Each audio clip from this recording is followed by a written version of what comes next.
I first want to thank everyone for coming. Quick show of hands. Who here has seen Jay Scott speak before? Okay, so good part of the room. Obviously, we got a good turnout tonight. So full disclosure, I've actually only known Jay for a short period of time. We just recently met at a mastermind group, and after sitting next to each other for a while, towards the end of the event, I asked him if he would come and speak at this meetup group because I thought he would be a good fit for everyone in this room. So thanks for coming, Jay. The way that we typically set up these meetup groups and the way that we usually like to do these is as much engagement between everybody. So anyone who has a question, feel free to ask your question kind of on the fly. We, instead of just doing presentation style, because presentation style, to be honest, is kind of boring, came up with a list of about 10 or 12 questions that I think will be really interesting for everyone. So we're gonna dive into that. So Jay, welcome.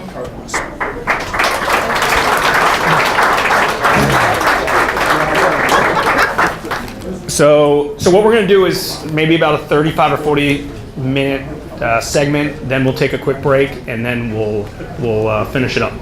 Cool. So first, Jay, thanks again. Why don't you just tell everybody a little bit of background about yourself? Sure. Everybody hear me? Yeah. Okay, awesome. So my name is Jay Scott. I started investing back in 2008. I come from a corporate background. I'm an engineer by trade. I spent most of my career out in Silicon Valley. Was at eBay, Microsoft for a long time. 2008, I met my wife, who was also in technology, corporate world.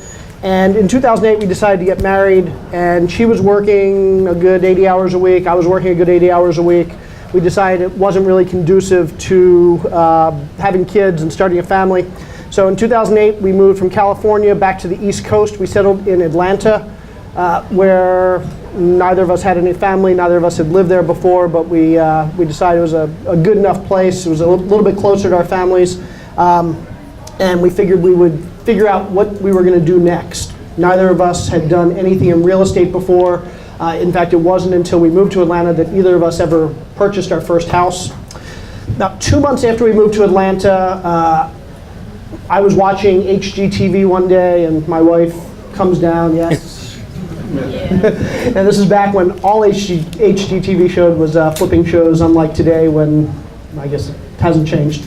And she said, we weren't doing anything for the summer. We were trying to figure out what business we were going to start. And she said, hey, let's flip a house. And I am not a real estate person. She's not a real estate person. I thought she was kidding, but she was serious. She's got a good design sense. So summer of 2008, we decided to buy our first house. We spent a couple months looking for houses, and in August of 2008, we purchased our first house. A week later, we bought our second house. 2 weeks after that, we bought our third, and a year later, no, not a year later, by February of that year, we had 12 houses, and we had 18 houses by a year later. So part of the reason we bought so many houses is, like I said, we knew nothing about real estate. We had no idea what we were getting into.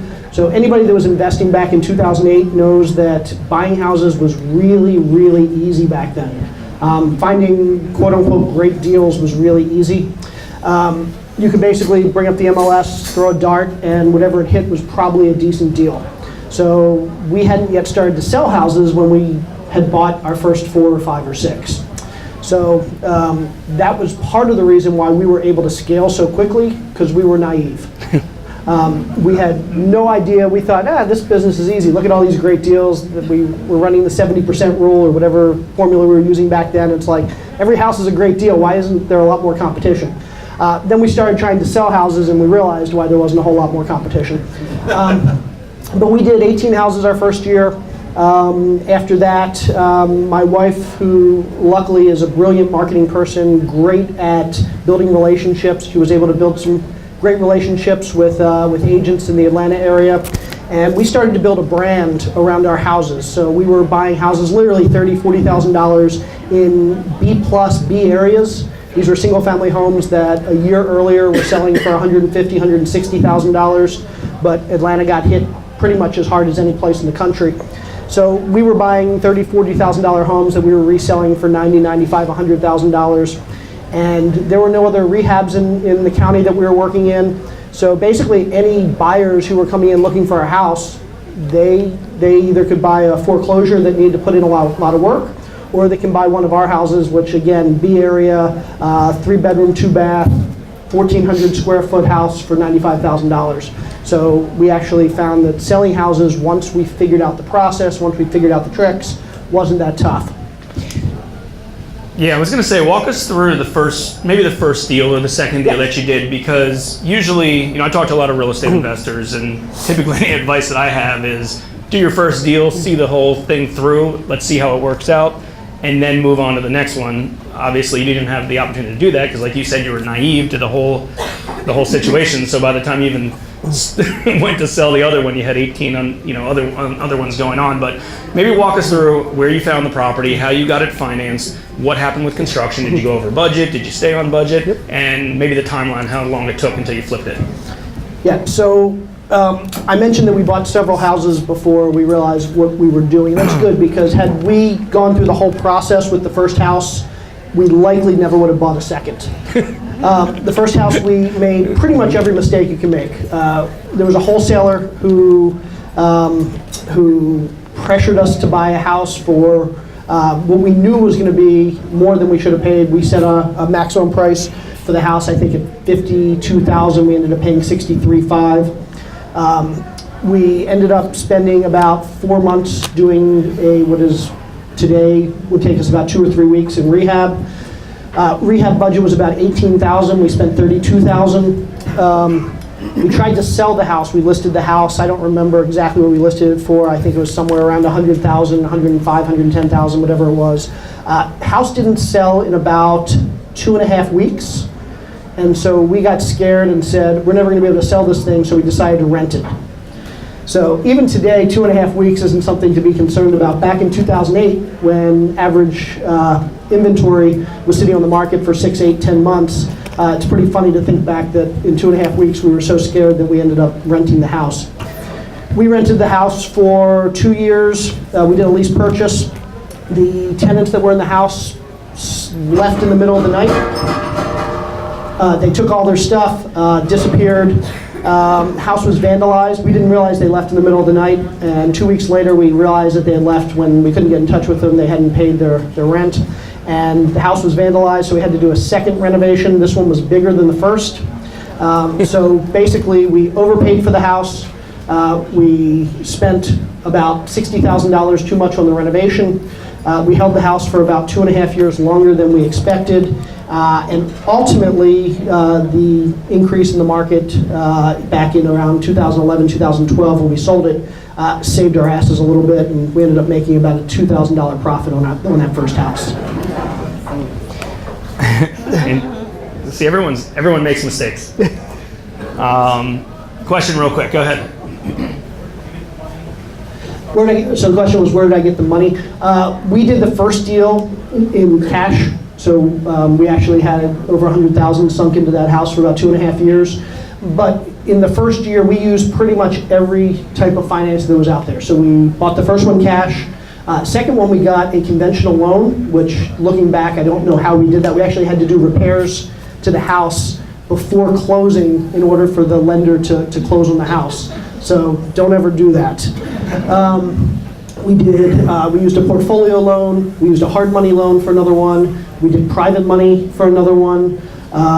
We did seller financing for another one. So in the first year, we did like 6 or 7 different financing strategies, which is fantastic. So the first thing I would recommend to anybody who's getting into this business, or even if you've been in this business, don't get too accustomed to any one type of financing for your properties. Try different things. See what works, see what doesn't work, because what you're going to find is what works today may not work tomorrow.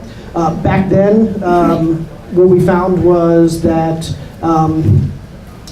portfolio lending was a good source of money for flip deals, but a year after we started, basically all the portfolio lenders in our area went out of business. So the FDIC stepped in and closed a bunch down. Some of them stopped lending. So luckily at that point we had built some relationships with some private lenders, we had built some relationship with some hard money lenders, we had learned about seller financing. So I recommend everybody, if you're just getting started in this business, get accustomed to all different types of financing, use all different types of financing, even if you're paying a little bit more than you have to, just building the relationships and knowing how the different types of financing works can really save your ass when you get into a situation where your primary source of financing falls through. So having that backup is always great.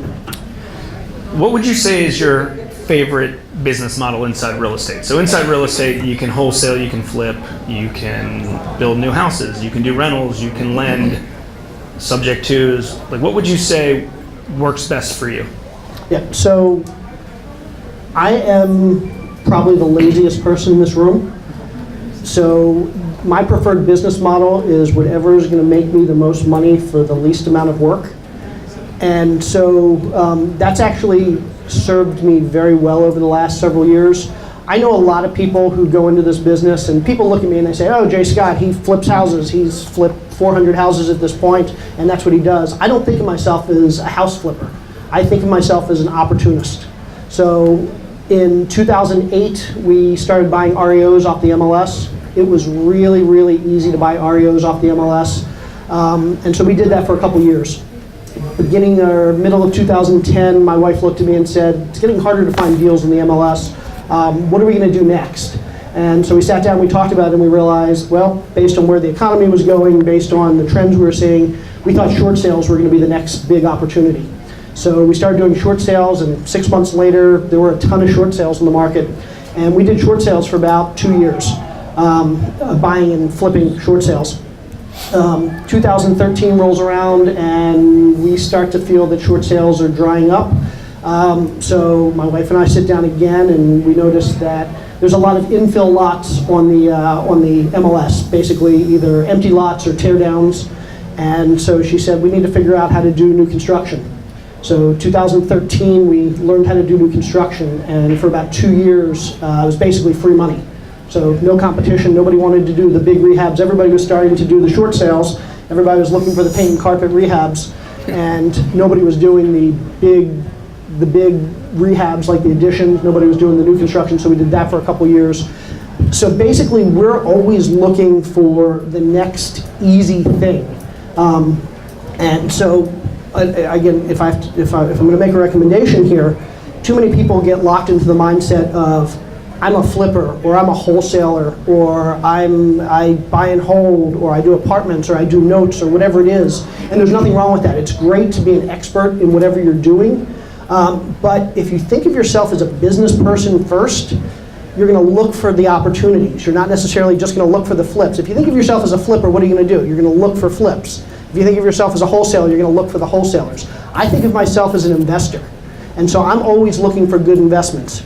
And that could be within real estate, it could be outside of real estate. I'm always looking for good investments. And when you're looking for good investments, what you're going to find is you're often going to find opportunities that you never expected to find.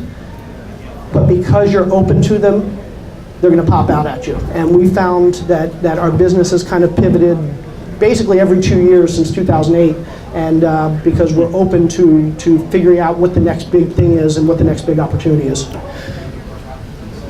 When you owned all those properties in Atlanta, were you always living in Atlanta? I mean, I know you live here now locally. Have you bought any properties in Atlanta since you moved to Maryland? Yes, so when we were in Atlanta, one of the things we realized was, again, low-hanging fruit. Atlanta started to get really tough in around 2011, 2012. A bunch of hedge funds started moving in. Prices were up about 60% over 2 years. And we realized that we weren't finding as many deals as we wanted to find. So we decided to go out of state and look for a new market. Did some research. We ended up in Milwaukee. So 2011-12, we did 50 rehabs in Milwaukee, which, what was that? Was it worth it? In retrospect, it was worth it for the experience. It was worth it for what we learned. It wasn't financially worth it. So the amount of money we made, given the amount of work we did, wasn't worth it. But in the 2 years that we did those 50 rehabs, we went from basically working 80 hours a week, traveling up to Milwaukee twice a month, to by the time we were done, we were down to about 10 hours a week, and I was traveling about once every other month. So we're really big on putting in place systems and processes that allow us to scale our business and basically optimize our business. And so Wisconsin gave us the opportunity to really start thinking about what you have to do to scale your business, optimize your business. And so when you ask about, was it worth it? Again, financially it wasn't worth it, but what we learned, and we're able to use the lessons that we learned for the last 6 or 7 years since then, has certainly been worth it. Yeah, let's talk about some challenges that you've had living in one state, operating in another state. It seems to me like you've been moving around to different states based on the opportunities and not just staying in your home turf. I know a lot of people in this room may just invest locally. Personally, we only invest locally because it's the area that we know, and we change up strategies based on what's happening in the market. And honestly, it just never occurred to me to either lend or buy properties on the other end of the country because I don't know that area. So let's talk a little bit about maybe some success stories or some challenges that you've had living in one state, working in another state. Sure. What was that? Oh, sorry. No, I said I might do feeding rooms. Yep. So what we learned, the biggest thing that we learned is that, and everybody's heard, or most of you have probably heard the idea that you should be working on your business, not in your business. Everybody heard that? E-myth. And we've really taken that to heart. So one of the things about me is, and I know I'll take flack for saying this, I hate real estate. I despise real estate. Because I despise real estate, it's forced me to figure out how to do this business without being part of this business. So it's forced me to figure out how to run a real estate business without spending my days doing real estate. So the last time that I went to a property was probably 1.5 years ago. That's not completely true. But the last time I went to a property because I had to go to a property was probably 1.5 years ago. Now I go because I want to go. The last time I interviewed a contractor was a really long time ago. I don't go to closings a lot of times. I don't like to deal with the real estate part of the real estate business. I'm a business guy, and historically, when I was in the corporate world, my job was to build businesses within other businesses. So I look at real estate as an asset class. So whether I'm buying and selling houses, whether I'm buying and selling shoes, whether I'm buying and selling food in a restaurant, whether I'm buying and selling cars, whatever it is, real estate to me, houses to me, are just inventory. It's something to buy and something to sell. And for me, the interesting part has always been building the business around that without actually working in the business. And because I hate real estate so much, it's actually forced me to learn how to do that. And going to Milwaukee the first time back in 2011 really drove home the idea that not only did I want to figure out how to build a business without working in the business, but it taught me how to do that. And so what we realized is once you learn to run your business like a business, once you learn to optimize your business, you don't need to be doing the day-to-day work. And there are certain things that are even harder than doing the day-to-day work. Having employees is really hard. A lot of people hate having employees. Documenting your processes is really, really hard. A lot of people don't like writing documentation. But if you think about it, these are things that are hard for a short period of time. Hiring somebody, writing a piece of documentation, creating a systems document, creating something that you can replicate, takes a lot of work for a couple weeks or a couple months. But once you do it, you can then put your business on autopilot for months, years after that. Other people would prefer to just bite the bullet every day and do the work and push off doing the optimization part. What we realized, and especially being in Milwaukee, where we couldn't be there every day, what we realized was we had to do the hard work up front. We had to figure out how to optimize. We had to figure out how to systematize. We had to hire people. We had to document our processes. And once we realized that we had to do that and it forced us to get over that hump, what we realized was there's no reason we couldn't be doing that where we were. So once we did that in Milwaukee, we were still in Atlanta at the time, and we were flipping about 30 or 40 houses a year in Atlanta, And I was spending a lot of time at those houses because they were 5 minutes, 10 minutes from where I lived. So it was natural for me. I'd get up in the morning, I'd go house to house. I had a project manager, but I would go house to house and I would visit the contractors. I would see what was going on. I would go to closings. I would go to Home Depot. But once I realized that I could run the business in Milwaukee without being there, that made me question, why was I running the business in Atlanta? Why wasn't I running the business in Atlanta the exact same way? And within a year in Atlanta, we were still doing 30 to 40 flips a year, houses that were literally 5 and 10 minutes from my house, but I was never going to those houses. And it was the happiest time in my life when it comes to real estate because I didn't have to be doing the real estate. Does that make sense? Let's jump into some contractors a little bit. Yep. Because you said that you haven't seen a contractor in a while, and I know that's a sticky point with a lot of people. Managing contractors can be very hard. Let's talk a little bit about how you find contractors, how you manage contractors, and one of the things that you mentioned at our mastermind group recently was how you hold some of these contractors accountable and hold them accountable to each other, even if you're not, in the mix. Yep. So starting in 2008, contractors were that was the easy part of the business 10 years ago. After the big crash in 2007, 2008, basically 95% of the contractors, I'm making up that number, a very large percentage of contractors kind of just went out of business. And those that were left were, one, the good ones, they knew how to run their business, and two, they were inexpensive because they were just desperate for work and there weren't a whole lot of other investors or homeowners that were doing jobs. So in 2008, it was really easy to find inexpensive contractors who did a good job, would show up every day, who I could use job to job to job. There was a contractor that I started working with in 2008 that I ended up working with for 8 years. And he was fantastic. He did most of our jobs. He got fired from his job. We found him like 3 days later. We paid for his insurance to get him started working on one of our jobs. And within 2 years, he had built a crew of like 15 people that basically all they were doing was working our jobs. Unfortunately, these days, it doesn't work like that. These days, we have a lot of competition for contractors. I'm sure you have a lot of competition for contractors. You're competing with other investors. You're probably competing with homeowners because homeowners typically are going to pay a lot more than contractors. So what we realized as we were going through this transition of contracting being easy to contracting being difficult, what we realized was basically you've got two sides of a coin. You've got time and you've got money.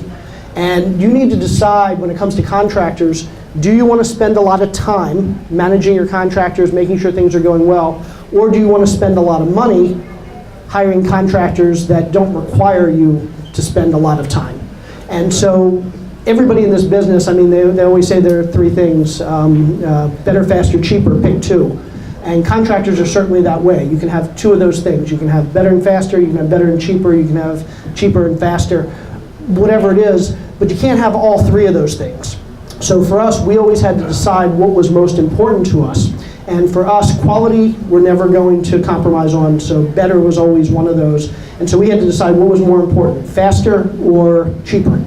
And so for us, we did volume. We've always worked on volume. So we were always willing to pay a little bit more. And for us, the question of, do you hire the more expensive contractors or do you hire the less expensive contractors? It's always been an easy choice. We always hire the more expensive contractors. And you have control of your business. If you're going to hire more expensive contractors, the numbers can still work. You just need to buy the property cheaper. Or you need to do higher volume at lower margins.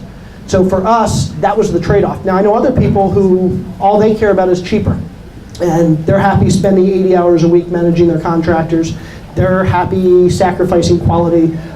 They're happy sacrificing whatever it is. But for us, it was always, the thing we were willing to sacrifice was money. We were willing to pay a little bit more to get decent contractors and then deal with the ramifications from that. So you need to decide what's the most important to you. Is it time? Is it money? And when it comes to better, faster, cheaper, what are the two most important things to you?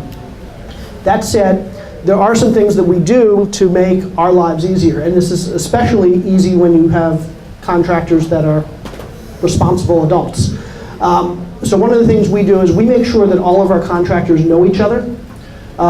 So even if that means at the beginning of the project doing basically a huddle with all of our contractors, introducing them, we have them exchange cards. And then first day on the job, we pin a schedule up on somewhere in the house. So we find someplace in the house that everybody's going to see whenever they come in the house. We pin up a schedule. We pin up a list of contractors with their contact information. Every contractor on that job knows the days that they're expected to be in that house from the first day of the project to the last day of the project. If one of the contractors slips, let's say the plumber knows he's supposed to be done on Wednesday, and the plumber realizes that he's not going to be done on Thursday, it's his job to figure out who his dependency is. So if there's a dependency on if the electrician has a dependency on the plumber finishing on Wednesday because the electrician's supposed to come in on Thursday, it's now the plumber's job to pick up the phone and call the electrician and say, I screwed up, I missed my deadline, we need to reschedule you. Now, he's also going to call us, but we put it on the contractors to figure out amongst themselves how to work together. And when you do that, what you find is the contractors are going to be a lot more agreeable. They're going to be a lot easier to work with. Because there are a lot of contractors who, they don't give a shit about us. They don't care if they piss off for some reason, they don't care if they piss off the guy that's writing their checks. But a lot of contractors don't want to look bad in front of other contractors. That's their peer group. And they want to look good in front of their peer group. So when they are the ones that have to pick up the phone and call the other contractors and say, I screwed up, I'm running late, I'm going to have to push you out a day or two, that makes them a lot more likely to figure out how not to do that. Does that make sense? Yeah. It does, but what if they don't do it? What if they don't pick up the phone and call? They're just not going to do that. So the question is, what if they don't do that? They don't work on my job. So it's really that easy. And I've lost probably good contractors who are not necessarily agreeable to our rules, and that's okay. I mean, they're good employees. I mean, in any business, there are good employees that don't fit well with the business. And because they're not willing to do that doesn't make them bad contractors, but it makes them contractors that don't fit well into our business. And so for us, what we found is at the first sign that a contractor is not working out, another big mistake that I see a lot of investors make is they like to give contractors a second, a third, a fourth, a fifth chance. And that's because inherently we're all lazy. we don't want to have to fire a contractor and hire another one. It's easier to delude ourselves into thinking, okay, he did something wrong, but he's going to get better. Contractors don't get better. Most people don't get better. Once a contractor shows you who he is, and this goes into all walks of life, once somebody shows you who they are, that's probably who they are forever. And so I like to use the analogy for contractors, it's like dating. If you go on a bad first date, if the person you go on a date with is rude to the wait staff, or rude to you, or shows up late for the date, or doesn't show up late for the date, it's unlikely it's going to get better on subsequent dates. Generally, people are on their best behavior early on. And so with contractors, if I have a contractor that I'm meeting to give me a bid and he shows up a half hour late, or he doesn't show up for the first day on the job, he's gone. Because I know if he's not going to do well on the first quote-unquote date, he's probably not going to do, he's going to do even worse on the second, third, and fifth. So we're really big on, as soon as we've decided a contractor probably isn't going to work out, we'll cut him loose. And that certainly adds time to the schedule, but what we found is, in the long run, we're going to end up saving us time and headache and money by doing that sooner rather than later. So in that scenario, then you're acting as the GC yourself. So I have a project manager. Generally, in each of the cities that I work in, I have a project manager who is essentially me. And as far as the contractors are concerned, he's the investor. They don't know I exist. As far as wouldn't he be the orchestra leader to make sure everybody's working in concert with each other? Or? Absolutely. But we don't want him to have to be on every job every day. If we're doing 5, 6, 7 rehabs simultaneously, he's going to get to 2 or 3 of those a day. He's going to be at Home Depot part of the time. He's going to be dealing with closings part of the time. He might be dealing with some of our tenants and our rentals part of the time. So he can't be at every house every day. So we want to offload as much work as we can to the contractors to do the right thing. And obviously, they can't do everything. If there's a schedule slip, ultimately, there's going to be some dependencies that we're going to have to cover, and that's his job. But delegation is a big part of putting your business on autopilot. You really have to be able to delegate, which means I need to be able to delegate to my project manager. My project manager needs to be able to delegate to his contractors. The contractors need to be able to delegate to their subs. The more delegation we have, the further we push it down, the more we empower people to do the things that otherwise we'd have to be doing ourselves. So one other question. Yeah. You said that your foray into Milwaukee was not financially lucrative, Yep. but you learned a lot. And one of the things you said you learned is that, hey, why can't we handle our local business like we do there? Yep. I don't have to go and touch it every day. Yes. What else what's one other thing that you learned from that experience that was really a valuable takeaway? Yeah, absolutely. So the question was, what else did we learn from Milwaukee other than just that we didn't have to be hands-on in our business every day? The biggest eye-opener for me was at that point we had probably done 100 and some houses in Atlanta. And for me, real estate was real estate, and I imagined I could go somewhere else, and doing real estate somewhere else would be exactly like doing real estate in Atlanta. What I found was that there are location differences in real estate. So there's some of the obvious stuff. So for example, in Milwaukee, and it should have been obvious, it wasn't obvious till afterwards, but we started in Milwaukee in September. We bought a couple houses, and there were a couple houses where we would hold off doing like the exterior painting and the landscaping until towards the end of the job, because we wanted that kind of pop. We wanted the house to pop at the end. One of the first houses we did in Milwaukee, we started in October, and it was about a 6-week project, and we had held off painting the exterior until the end of the 6 weeks. It was only 10 degrees when you had to paint. Exactly. By the time we were ready to paint the exterior, it was about 10 degrees, and I don't know if anybody's painted in really cold climates, but basically you don't want to paint if it's below freezing. It didn't get above freezing until March. So we had a whole bunch of houses that basically sat for the winter because we couldn't do landscaping, we couldn't do exterior painting, we couldn't replace the roofs. So one of the big things we learned was there are going to be regional differences, and that's, again, one of the most obvious. Then there are a lot less obvious. In Atlanta, we had learned that people were terrified of foundation issues. So if you had a foundation issue in Atlanta, basically you're not going to sell the house. We did one foundation repair in Atlanta, and it freaked everybody out. All the buyers that walked through, even though it was certified by an engineer, it wasn't even that big of a deal. We just shored up one wall, but it freaked out every buyer, and we had a lot of trouble selling it. We went up to Milwaukee, assumed the same thing. We passed on probably 50 good deals because they had basement issues. What we later realized was every house in Milwaukee had basement issues, and it didn't scare buyers. Buyers expected basement issues. And in fact, when you fix the basement issues, that actually concerned them because they weren't used to seeing houses with fixed basement issues. In fact, one of the biggest problems we had in Milwaukee was people were so used to the really old housing stock that they weren't accustomed to seeing these old houses completely renovated. And when they saw a house that was completely renovated, they wanted to know what the catch was. They wanted to know what we were hiding. And so typically they would come in, they'd have an inspection, and every little thing on the inspection would terrify the buyers because they felt like we were hiding stuff.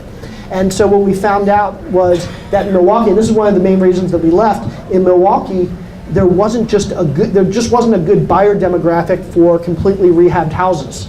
And later on, we know a couple other investors that were working there that were basically doing half-assed rehabs, and they were selling the houses quickly because buyers were seeing houses that they were accustomed to seeing. They were accustomed to seeing cracks in the basement foundation and bowing walls. They were accustomed to seeing like old bathroom subway tile, and when they saw all the new stuff, they didn't know what to do with it.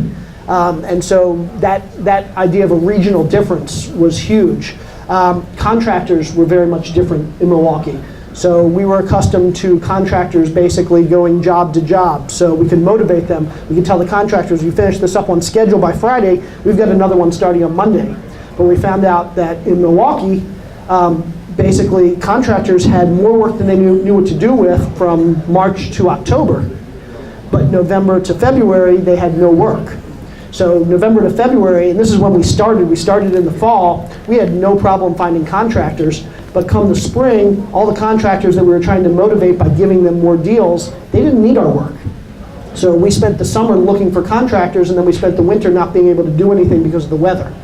And so these were things that local investors already knew how to handle, but we had to learn. So my biggest thing, I tell people when you go into a new market that you've never been in before, don't assume you know everything. Again, we had done 100 and some rehabs at that point, and we assumed we're great investors, and how tough could Milwaukee be? If I hadn't spent literally the first probably 3 months full-time in Milwaukee seeing this for myself, I probably wouldn't have believed it. So the first thing I tell people is if you're going to go into a new market, go into that market, spend time there, take other investors out to lunch, go to meetings like this, ask hard questions, talk to contractors, talk to buyers, look at the MLS and see what kind of houses are selling, see how they're fixed up. Think about things like material differences, think about temperature differences, think about code differences, think about things like we ran into an issue when we were in Milwaukee. We said let's do some stuff in Chicago, and then we were dealing with union labor. And I don't know if anybody here has dealt with union labor, but it's a completely different beast. So big takeaway is if you're going to go into a different market, immerse yourself in that market for a couple months. Don't think you can just go in and I know people that will say, I'm going to go flip one house in Phoenix, and hey, I might go flip a house in Toledo, Ohio. That's not scalable, and what you're going to find is you spend more time learning what you don't know to do one house than if you just say, I'm going to go into this other market, spend a couple months there, and figure out the market and then build a business around it. Thank you. Great feedback. Yep. So what would your recommendation be for someone who's starting out doing their first renovation? As far as, would you recommend hiring a GC to oversee the project, or perhaps just have the individual be the GC and hire the contractors themselves? Or? So the question is, for first renovation, hire a GC or subcontract it out.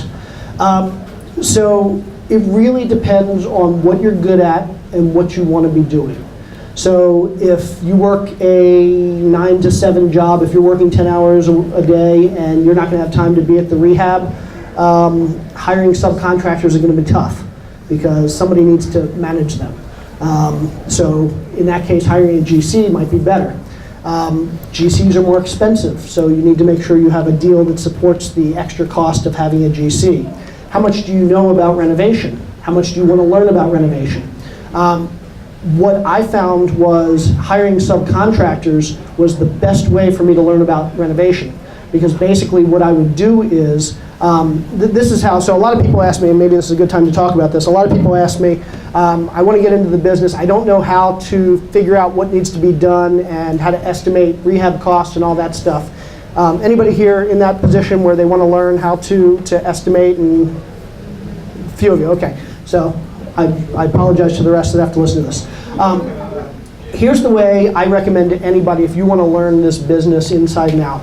You find a house, let's say you get under contract with the due diligence period. First thing I recommend is you call a fantastic inspector. So ask around, find a fantastic inspector, have the inspector come in and do a full inspection on the house. After the inspection comes back, the inspection is going to be broken up into pieces. There's going to be roof, there's going to be electrical, plumbing, HVAC, there's going to be exterior, there's going to be whatever, carpentry. And within each of those categories, you're going to be hiring or looking at different contractors. So let's take electrical for example. So the inspector is going to come and he's going to say, here's all the things that are wrong with the electrical. There's a problem with the panel; it needs to be upgraded. A couple of these outlets are wired incorrectly. You need upgrades for the breakers in the kitchens and the bathrooms. Whatever it is. You're going to create a scope of work based on your inspection report. You're basically going to take all the things the inspector notes in the inspection report, and you're going to list that on a piece of paper. You're going to call an electrician, and you're going to have an electrician come in, and you're going to have him walk you through the house and basically tell you, you're going to say, here's my scope of work. Let's walk through the house. The electrician is going to walk through the house, and you're going to ask as many questions as you can.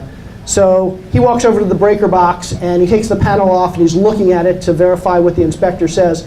You're going to ask him, what's that? What's that? Why are you doing this? Why do you have to do this? And you're going to ask him all of these questions. And you're going to learn about the breaker box. You're going to learn about the electrical system in the house. You're going to learn about the outlets. You're going to learn about everything there is to know about that scope of work. He's going to say a lot of things you're not going to understand. You're going to go home and you're going to Google all those things. And so hopefully you now have a lot more context about the stuff that goes on. Then you're going to go and you're going to call another electrician, and you're going to come in and you're going to do the same thing. But with this guy, instead of asking all those questions, you're actually going to act like you know a little bit about what you're talking about, and he's going to talk to you differently because he understands that you have some context of what's going on. So he's going to talk to you a little bit differently. So you're going to get a whole different context from that electrician. And you're going to go back and you're going to Google again. And then you're going to bring in a third electrician. And don't do this on every house, but on the first couple, I recommend this. You're going to bring in a third electrician. And by this time, you're going to know exactly what you're talking about because the first two electricians have told you everything you need to know. You now know all the terminology, you know exactly what's wrong and what needs to be done. You've probably gotten bids from the first two, and you're going to talk to the third guy and you're going to act like you really know what's going on. He's going to give you the real bid because he knows he can't take advantage of you. So basically what you're doing is you're using the contractors, one, to teach you everything you need to know, but two, to teach you enough so that you're not getting ripped off by the contractors that you eventually hire. Does that make sense? Do that with every trade. Do that with electrical. Do that with plumbing. Do that with HVAC. Do that with the roof. Do that with carpentry, doors, windows, concrete guy, siding guy, gutter guy. Do that with your cabinet person and your countertop person. If you do that with each of your subcontractors in every piece of your renovation, after your first or second house, not even before you've done the renovation, just getting bids, you're going to have learned more than most people know in this business, and you're going to know how much things cost, and you're going to know what to look for when you walk into a house the next time.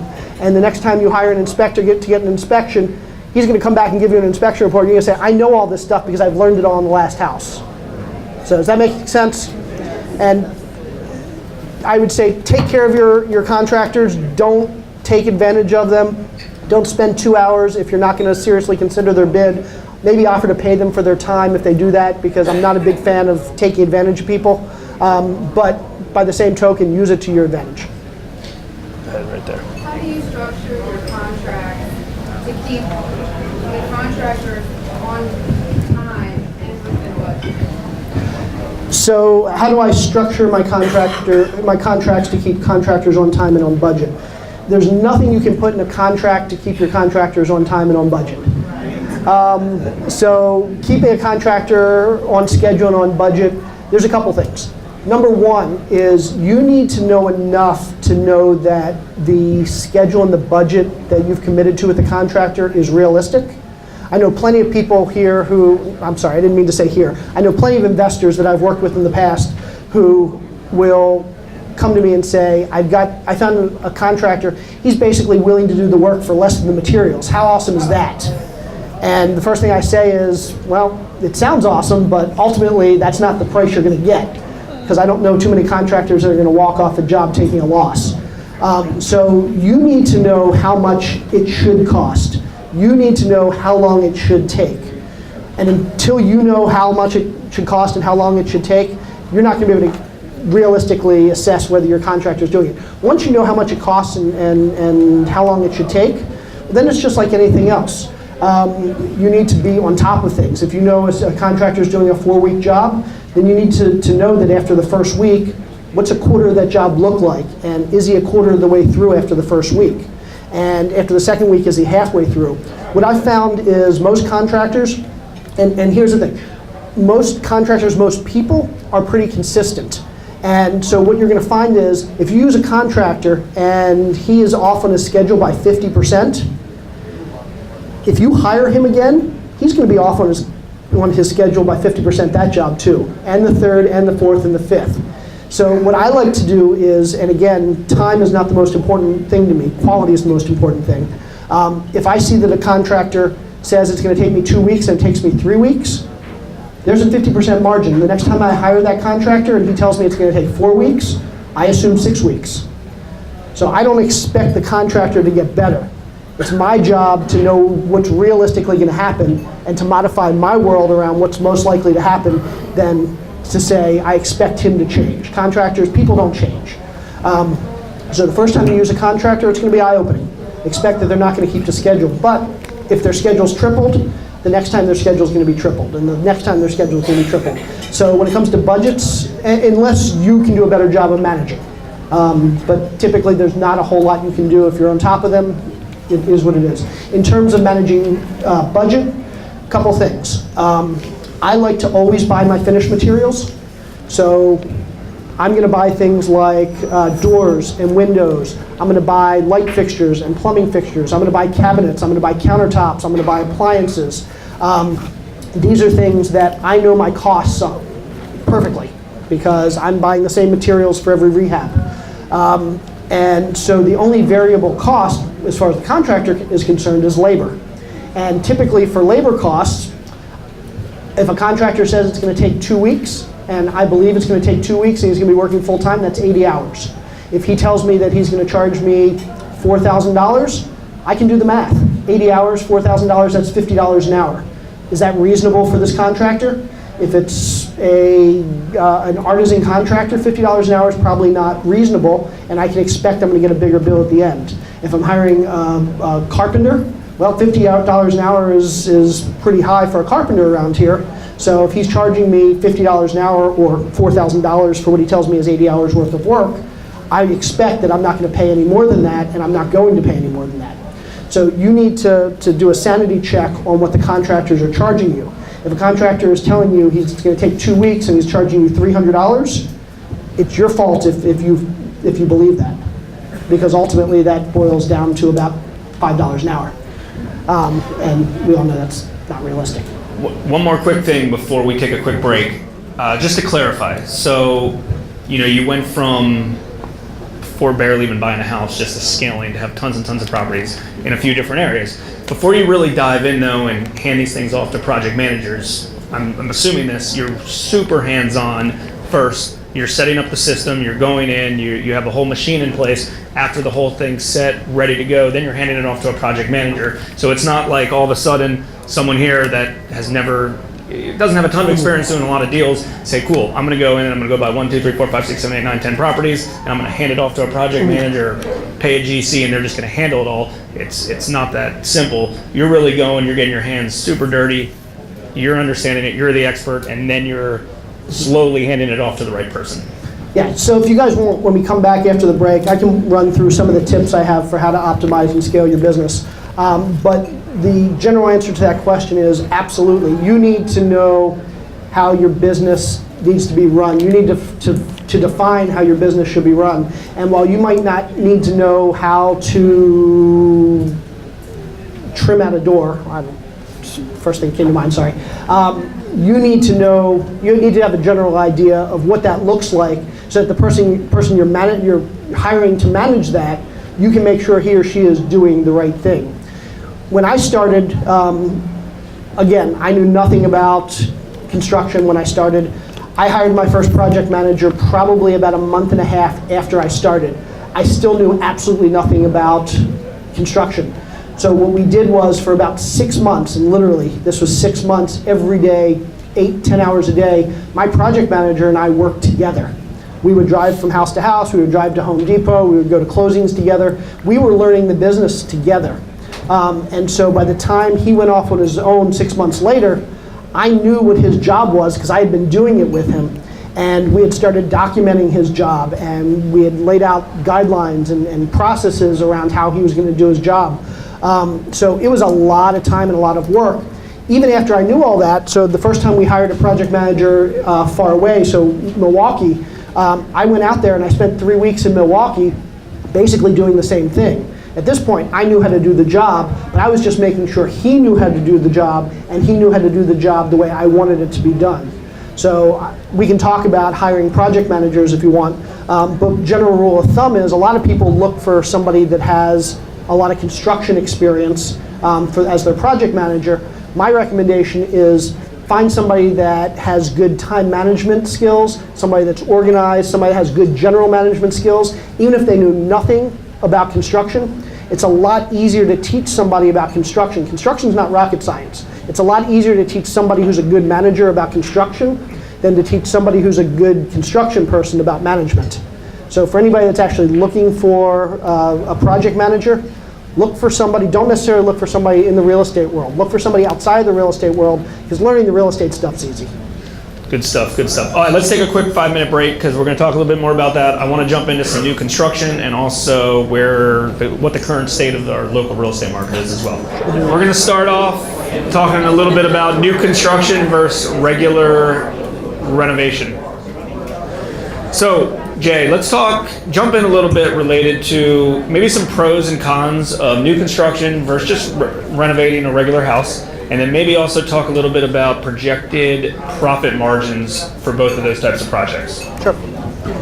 So, who here has done new construction, ground up construction, or infill construction? Okay, just a couple of you. The first thing I would say is the first time you do a new construction project and you know what you're doing, you're never, ever, ever going to want to do a flip again.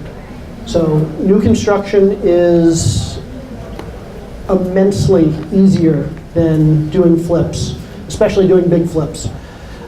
Typically what we find with new construction is our budgets are almost always within 1 or 2% of what we expect them to be.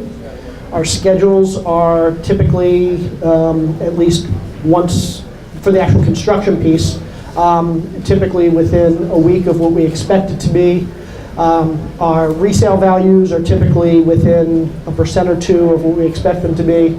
Our margins in general are typically within 1% or 2% of what we expect them to be.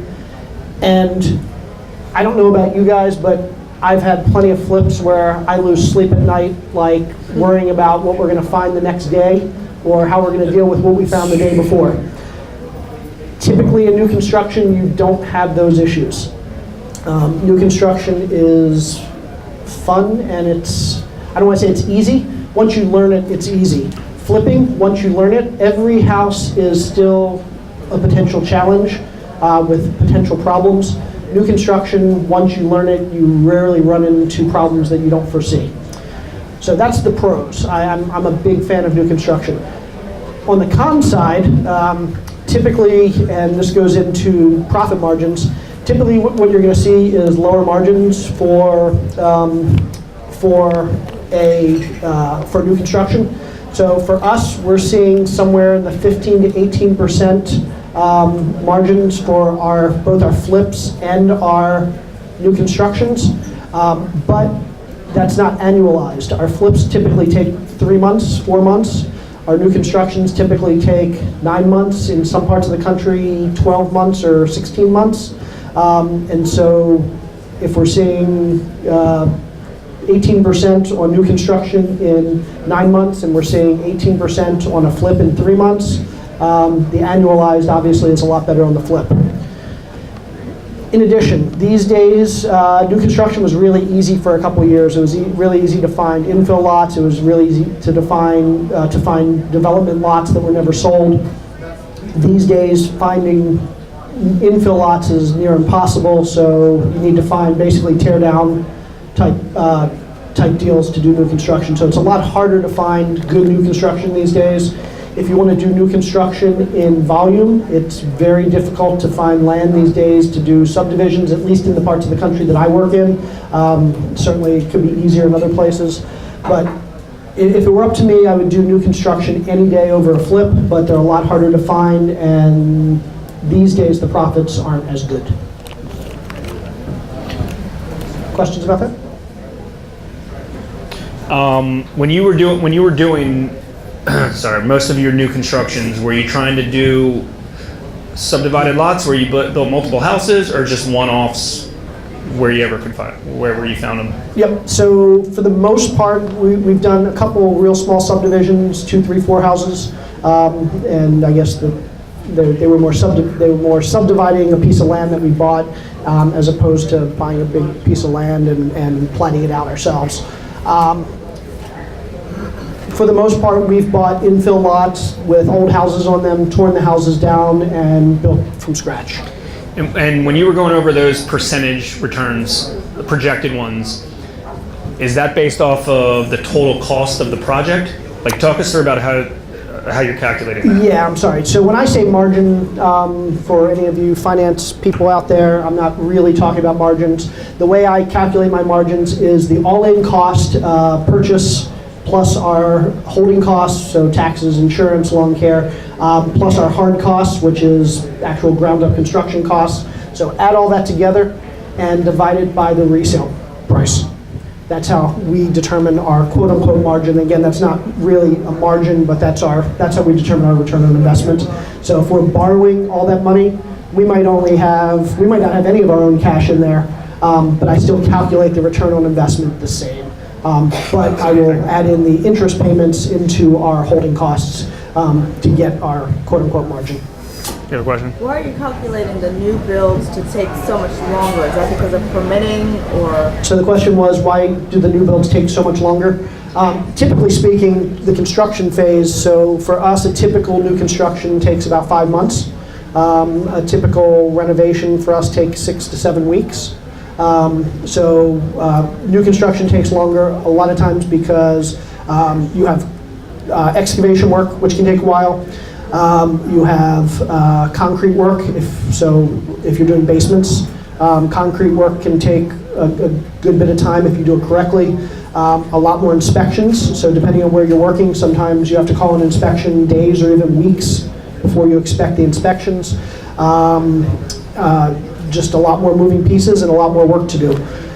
So it takes a good bit longer, but where new construction in some places really ends up costing you time is the upfront piece. So for anybody that's built in Maryland, you've probably had to go through a site development plan process, which can take up to 6 months. You have to do environmental plans, environmental studies. You have to deal with utilities. You have to deal with the permitting process, which depending on what county you're in, could take 2 weeks. Or we do some new construction in Atlanta, and it can take 12 months to get permits. So typically it's the upfront piece, the preparing for the actual build, and getting to the permits part, that can take a really long time.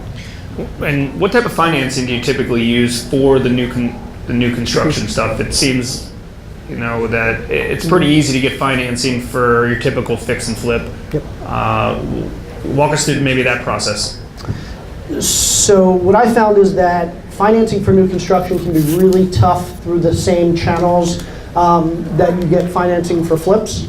The best mechanism for financing for new construction we found is private money. So basically, private lenders, people that are lending out of their IRA, people that are lending their own cash. Sometimes if you have small hard money lenders, they're willing to finance new construction, especially if you have some experience. But basically, when you're doing new construction, you want to find somebody that trusts you as much as they trust the project. Because with new construction, again, I mentioned that there's no surprises in new construction. That's typically true from the day you break ground. There can be a lot of surprises up until that day. So you can run into zoning issues, you can run into permitting issues, you can run into environmental issues, you can run into boundary and setback issues. All kinds of issues you can run into between the day you buy the house and the day you actually the day you get permits. And so a lot of lenders, they are not experts in that area. Even if they were, they can't do all your due diligence for you. So that's the reason why a lot of lenders are uncomfortable with new construction, because they know that there's a lot of risk getting up until that day you break ground. What I found is if you can finance until the day you break ground, so for example, if you can buy the house yourself or buy the lot yourself, pay for all the surveys, pay for the permits, pay for any studies that you need to do or any site planning that you need to do. A lot of times the day you have permits in hand, it's a lot easier to find more conventional lenders. And when I say conventional, I'm talking about portfolio lenders, so small banks that lend, hard money lenders, crowd funders, and even private lenders. Once you get to the point where you have permits in hand, a lot of them are going to be a lot more likely to lend money because most of the risk has been taken out at that point. Yeah, us as lenders, it's the same thing. Our new constructions work great if someone already bought a property, they're ready to break ground, all permits are in place, and typically as soon as the foundation is built, is in, that's usually when we come in as a lender. So similar, and again, it's because we're not experts in new construction, and we try to alleviate our risk. Talk about lots and the price, the discounted price. Do you have to buy? Obviously, like on a residential piece of real estate that you're going to flip, you're going to buy it at a big discount. In order, you're not buying it at retail and then putting money into it. On these lots, do you feel like you're paying, call it retail, or do you really need to buy it at a tremendous discount? Or because there's enough room in there that, hey, I'm going to buy this lot at 100 grand, and when I build that house, inherently it's going to be worth a lot more? Or do you have to buy it at a substantial discount like you would at a normal residential house? So I think it depends. Every deal is going to be different. What you're going to find is there's kind of two different types of new construction deals. If you're doing infill like I typically do, if you're buying raw land, it's a little different. But if you're buying infill, meaning you're buying an existing lot, an existing house that you're potentially going to tear down, you run into one of two scenarios. You either find a house that any investor that came along would be tearing that house down and rebuilding. So basically whoever's selling the house, they've already determined that the highest and best use of the property is to tear it down and rebuild. If they've done that, then they've probably factored in the extra profit that you're going to make off the property by tearing it down and rebuilding it. That's going to be priced into the sale value of the property or the lot. And so what you're going to find is you're competing with other investors who are already going in with the expectation they're going to have to tear it down, and you're essentially going to be paying close to retail, especially in today's market.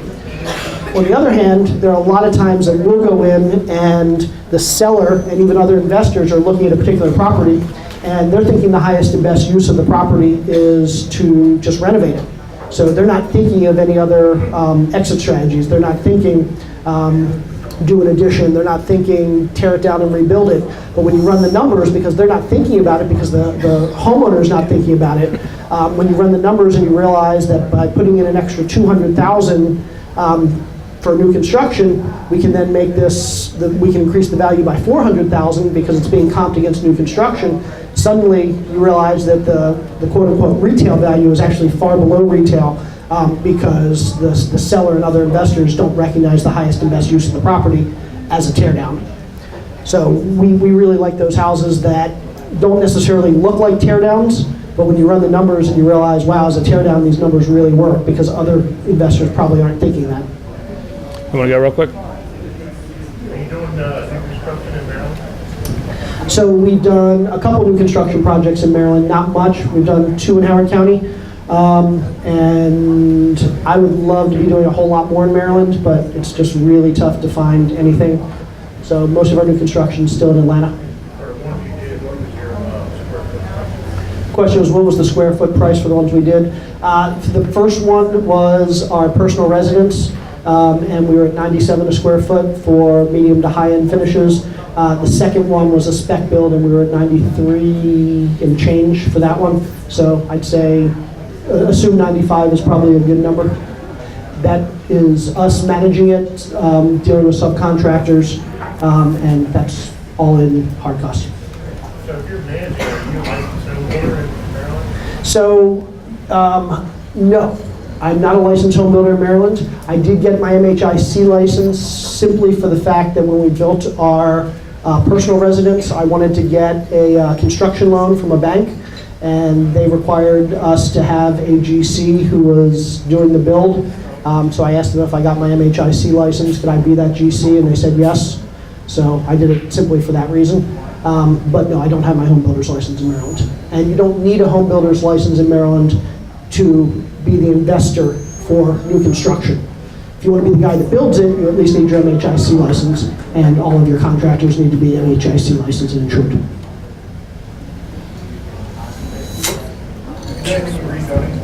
Say it again? Rezoning. So we haven't done any rezoning. We've looked at rezoning, and that goes back to my comment before about figuring out the highest and best use. While we haven't done it, I'm a huge fan of analyzing deals where you can potentially rezone to change the highest and best use of a property. So for example, taking a single family home that's in an area where there's a lot of multis, getting it rezoned to multi and then knocking it down and building a quad.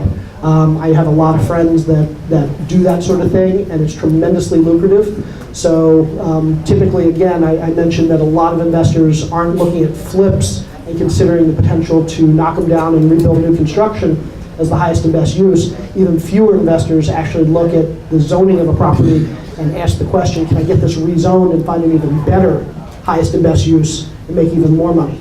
But I do recommend that anybody, every time you look at a property, you should be looking at every potential exit strategy. So I like to tell people, When you're looking at a property, the first thing I do is I create a little matrix in Excel, and I list out all the potential exit strategies. So the first one is typically wholesaling it. Second one is prehabbing, so doing some really minor repairs and reselling to another investor. The third is renting, doing a renovation, low-end renovation and selling it to a landlord. The fourth is doing a regular renovation. The fifth is doing a high-end renovation. The sixth is doing a tear down. The seventh might be doing an addition. And I think of all the potential exit strategies I could potentially do on that property, and then I run the numbers for every single one of those exit strategies. And typically what you'll find when you do that is one or two of the exit strategies are going to stand out above the others. And what I find is a lot of flippers will come in and say, I flip houses, so they'll run one exit strategy. They'll run the flipping the house exit strategy. And wholesalers will come in and they'll run the wholesaling exit strategy. And the people that like to do new construction will run the new construction exit strategy.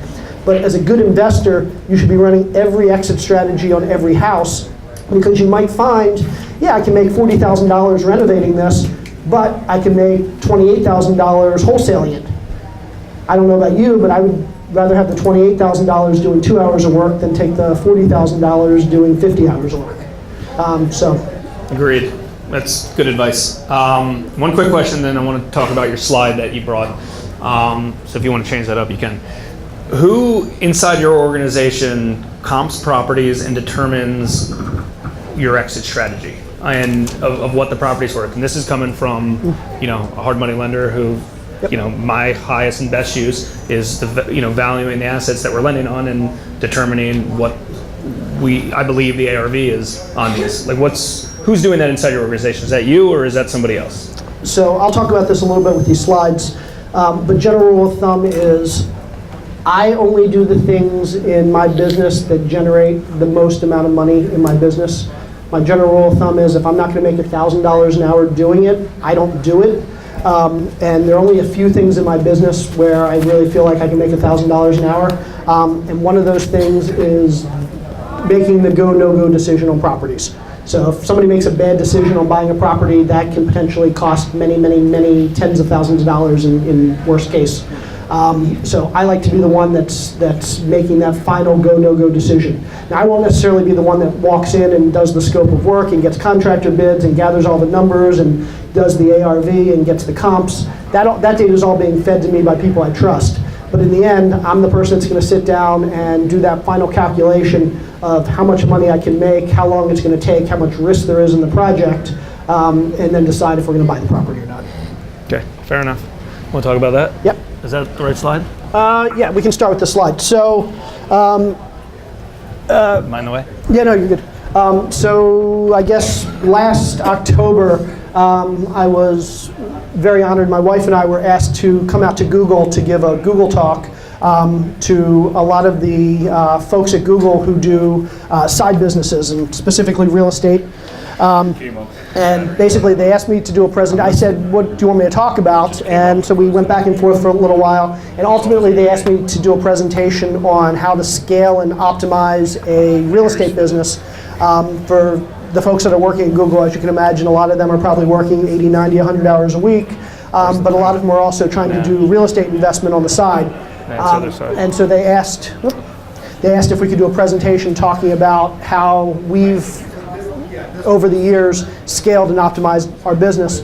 So my wife and I sat down and we spent a long time thinking about exactly what we do to scale and optimize our business. We put together a presentation. I'm not going to do the whole presentation, obviously, because that was a little over an hour. But I'm going to go through basically what we consider the 6 key elements of scaling and optimizing, not just our real estate business, but we run a couple businesses, and basically the 6 key elements to... Your battery died. What? Hold on one second.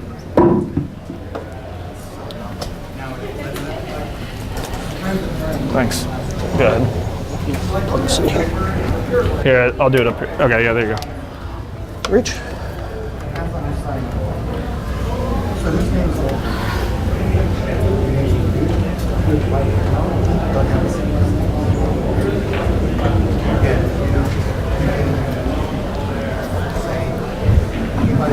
First rule of thumb, plug in your computer.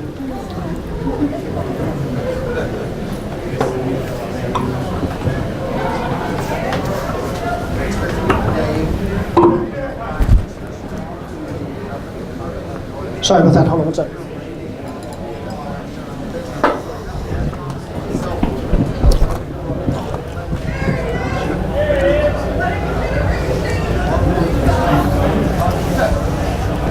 Okay, so while we're waiting for this to boot up, anybody have any questions? Any other questions? Yeah. What markets are you working in now besides So the question is, what markets are we working in? So we're doing a few things in Maryland. Most of the stuff we're doing in Maryland is partnership or lending. So we're not doing a lot on our own in Maryland. We're doing some new construction in Atlanta. We have some apartments in southern Georgia, so Savannah and Columbus, Georgia. And we're doing some stuff in upstate New York, so Buffalo, Rochester area.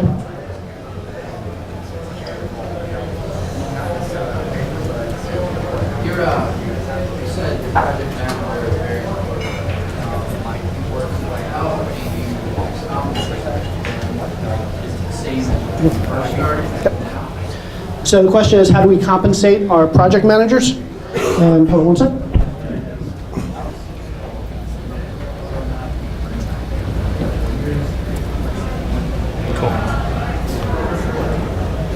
All right, cool.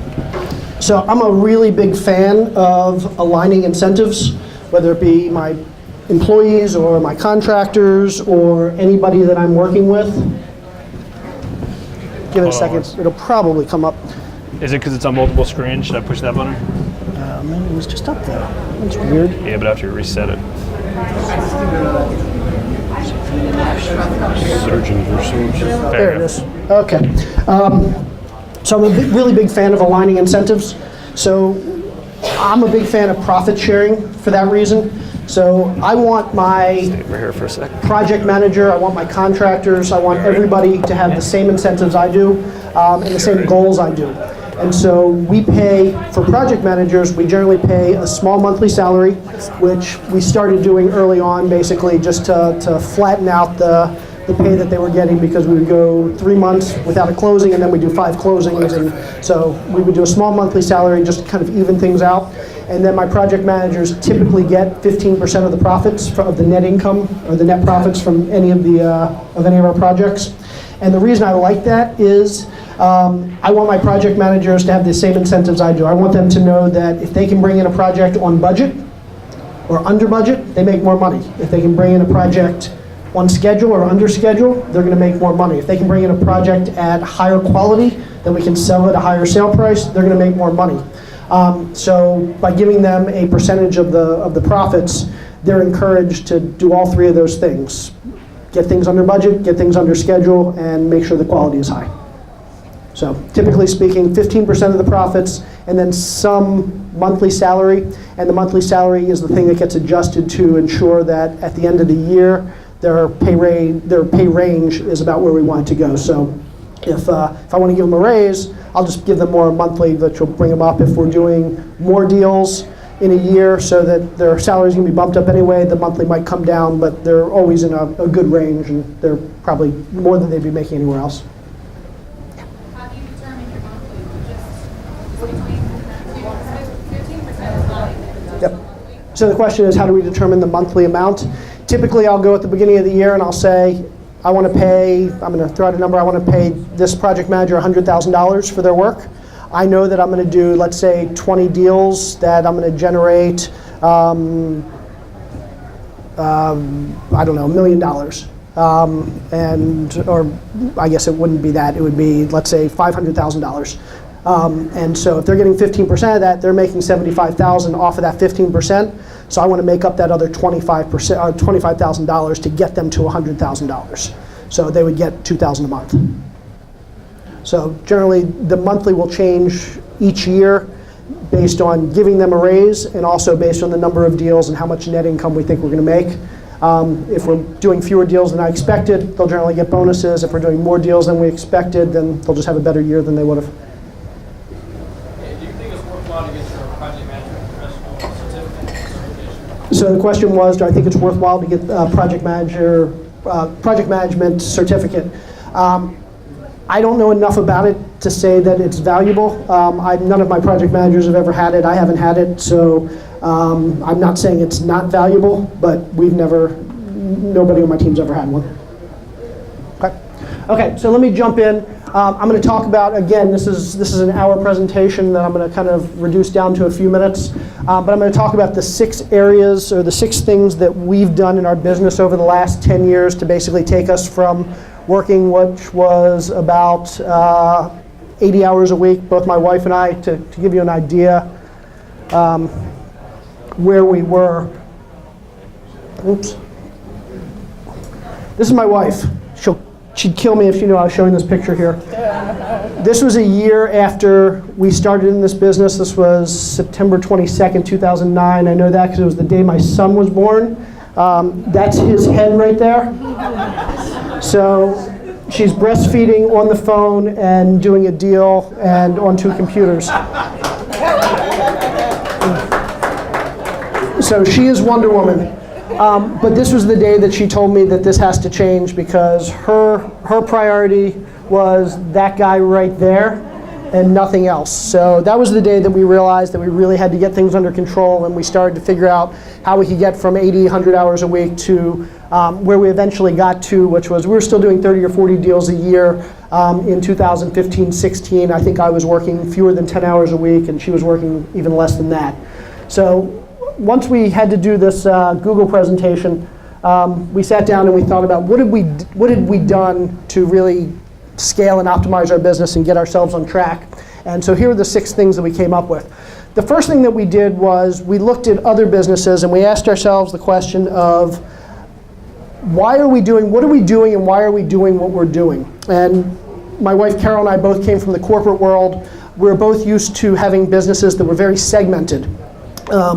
So I was in the engineering world and I worked in product management, and so my role was very well defined in the organization that I worked in. I didn't write code, I wasn't a sales guy, I wasn't a marketing guy, I wasn't a QA person.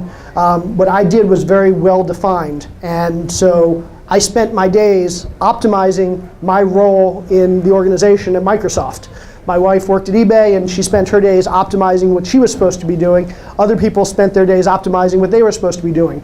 And what we realized was that in real estate, we were kind of all over the map. So these were some of our to-do lists. We had millions of to-do lists.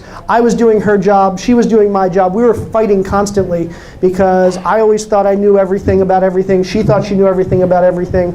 And what we found was we couldn't agree on anything.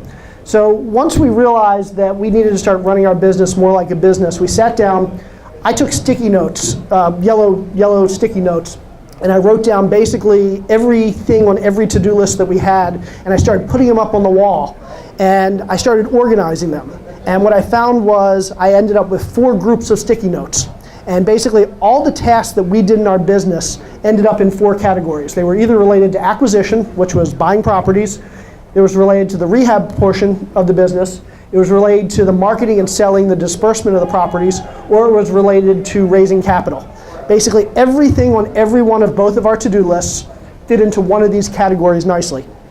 So we decided from that moment that these are the 4 areas of our business. And luckily this actually suits my wife and I very well. She's really good at this. She's really good at talking to agents and talking to sellers and finding deals and analyzing deals. She's also really good at this. She's a marketing person, and she's a fantastic marketing person, and so she was really good at that. So we decided she was going to get that bucket, she was going to get that bucket. I was managing the project manager, I was dealing with the contractors, I was dealing with the rehabs, so this was my bucket, and then this was my bucket as well. I'm the spreadsheet guy. So from day one we decided that everything that falls in these 2 buckets is hers. I have no say over it. Well, I might have a say, but I don't have the final say. Everything that falls in these 2 buckets, I have the final say and she doesn't. So from day one, when we came up with this little plan, we stopped fighting because suddenly she had her areas that she was responsible for, I had my areas that I was responsible for, and we both did what we were good at.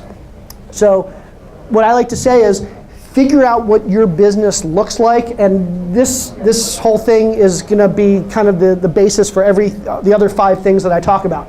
Figure out what your business looks like. Figure out what the major components of your business are. If you have a wholesaling business, it might not look like this. If you have a note selling business, it might not look like this. If you're a hard money lender, it might not look like this. But I guarantee you, if you sit down with every task on all your to-do lists, you're going to find that your business kind of naturally flows into 2, 3, 4, 5, 6 areas.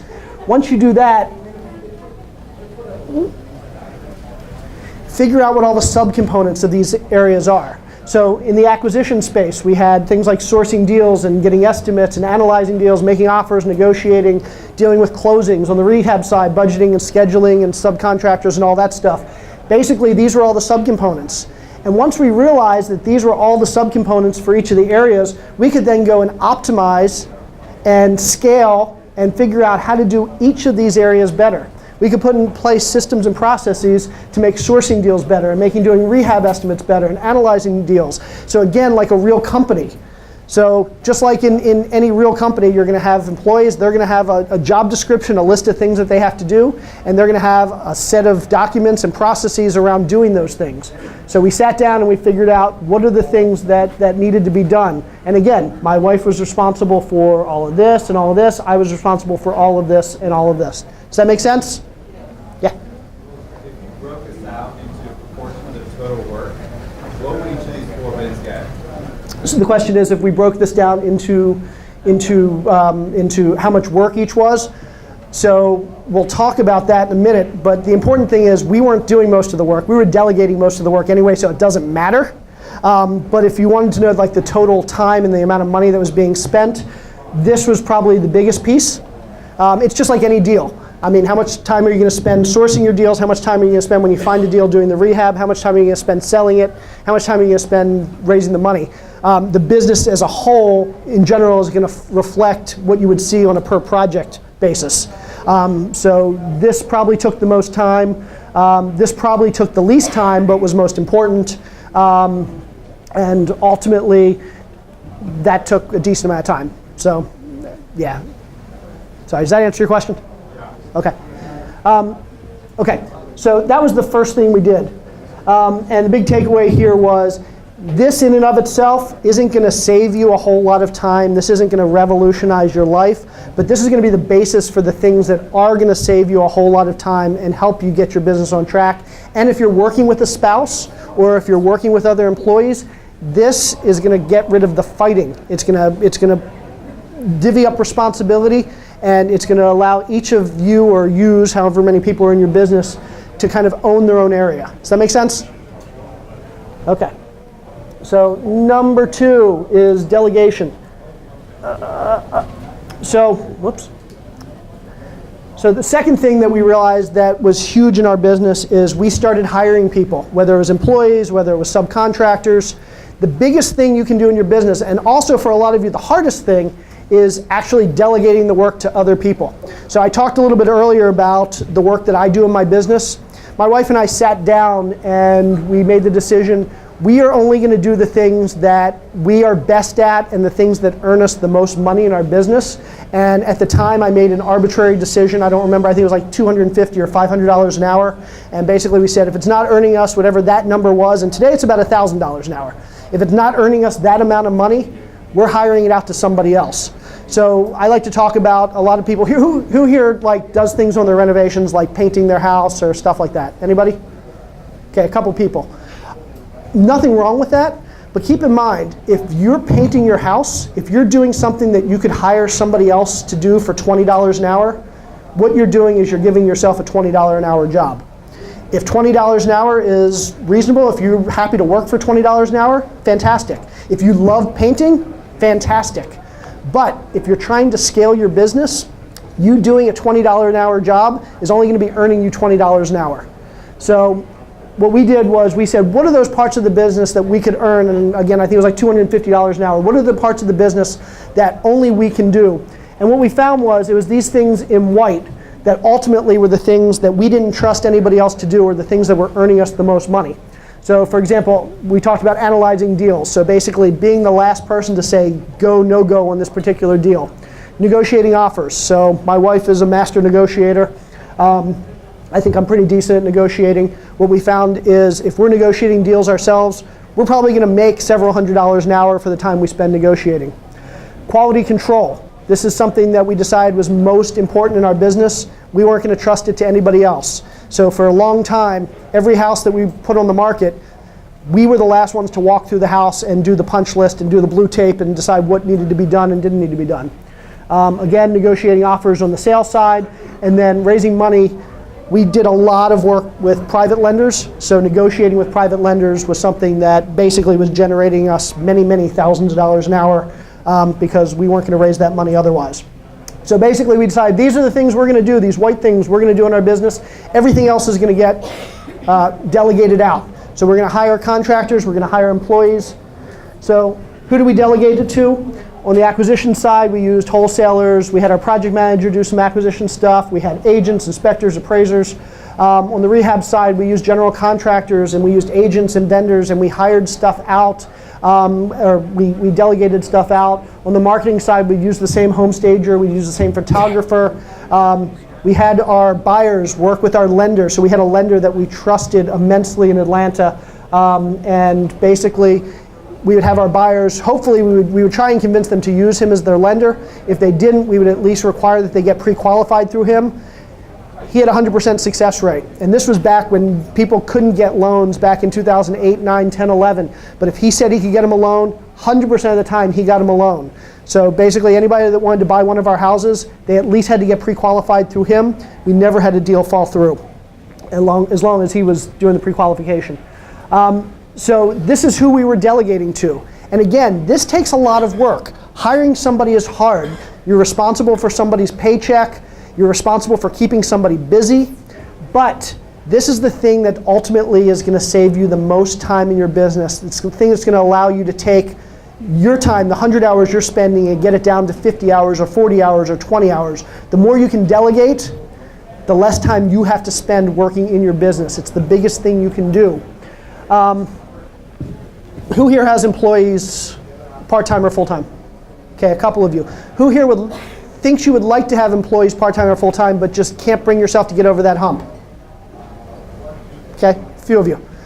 Get over that hump, because what you're going to find is once you do, I'm serious, once you do, your life is going to change.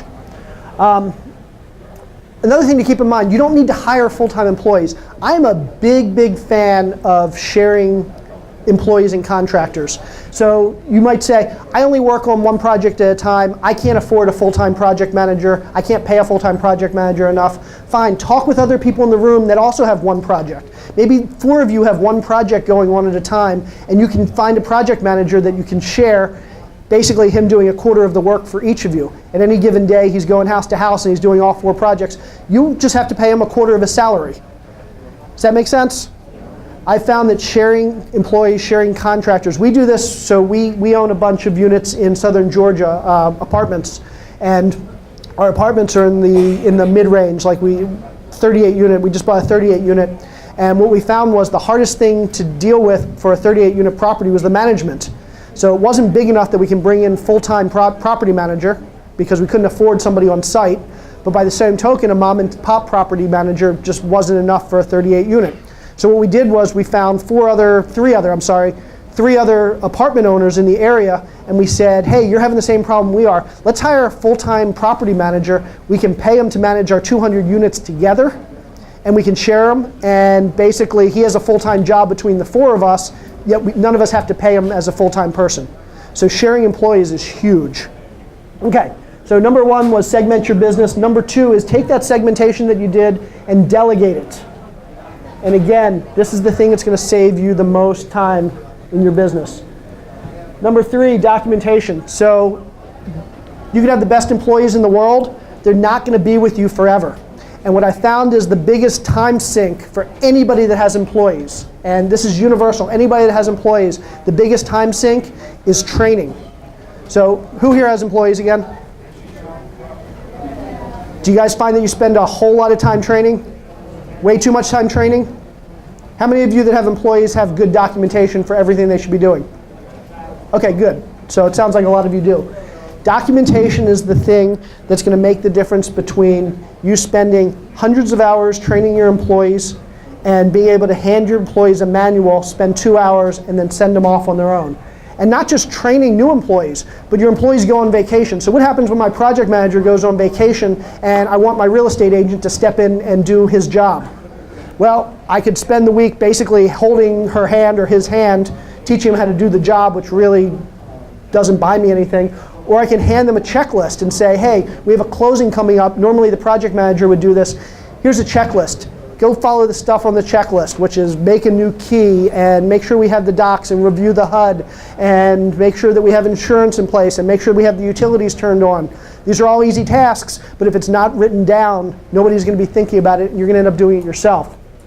So documenting basically what your employees do. What I like to do is I have my employees for the first couple months document their own roles. I basically say, here are the things you're working on. You know how you're doing it best. And this is when before we had the documentation. I said, you know what you're doing, go ahead and create a manual. Create a manual of the materials that you're using, and create a manual of the list of subs that you're using and their phone numbers and how best to get in touch with them. Create a manual of who you'd work with down at the permit office. What do you do for every closing? What do you do for every showing? Whatever it is, and have your employees create their own documentation. So that way when they leave, and they're eventually going to leave, you bring in a new employee, you have the documentation to make bringing them up to speed that much faster. Okay, does that make sense? Okay, so that's number 3. Number 4, replication. This guy's name is Jimbo. He probably saw me more than my wife did the first 2 years that we were in this business. He was our Pro Desk rep at Home Depot. That's my son down there. That was my project manager on the left. He probably spent as much time with my son as I did the first 2 years because we spent way too much time in Home Depot. Basically, every time we did a house, my wife would say, cool, I get to pick out the finishes for a new house, and I get to pick out colors, and she would spend 40 hours picking out finishes and colors, and I'd spend time walking down the aisles of Home Depot figuring out what we wanted to buy, and it was ridiculous. One day we realized, you know, somebody that buys one of our houses, they're not going to be looking at every other house we do, so there's no reason for every house we do to be different. There's no reason why every house can't be the same. So take this house, for example. Take that house, for example. That's actually 9 houses. These are 9 different kitchens. These were the first 9 kitchens we did after we decided, or after we realized how important replication was. Every one of these kitchens has the same appliances, the same counter, the same cabinets, the same counters, the same flooring, the same sink and faucet, the same, well, for staging, all our staging was the same. Everything was exactly the same. And once we realized how important replication was, I didn't walk through the aisles of Home Depot anymore. I haven't been in a Home Depot for an investment property in probably 6 years. Literally, I've not been in a Home Depot in 6 years. The last time I picked out granite was for my personal residence back in 2013. We have a list of SKUs, and if we need to order materials from Home Depot, I fax in my list of materials, or my project manager faxes in our list of materials with 1 of these, 4 of these, 2 of these. The guy at the Pro Desk gets it. He puts it into the system. He calls me up with the bid. I say, that number sounds good. He has my credit card and he charges it, and we arrange for delivery whenever I need delivery. And so to order materials for a house now typically takes about 15 minutes. It was taking literally 40 hours before, 15 minutes now. So replicate. There's no reason why your houses shouldn't look the same. The other benefit to replication is, one day I walked into one of our houses and the painters were in there, and our trim was literally a light purple. Turns out that we had transposed some numbers for when we copied down the trim.